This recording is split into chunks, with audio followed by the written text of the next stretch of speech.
करता दुःख हरता वार्ता विघ्नाची, पूर्वी पूर्वी प्रेम कृपा जयाची, सर्वांगी सुंदर शेंदुराची, कंठी सलके माल मुक्ता फळाची।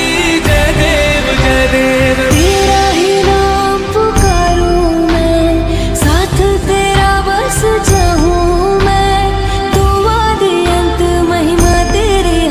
हा सुख करता दुःख हरता वार्ता विघ्नाची, पूर्वी पूर्वी कृपा जयाची, सर्वांगी सुंदर शेंदुराची, कंठी सलके माल मुक्ता फळाची।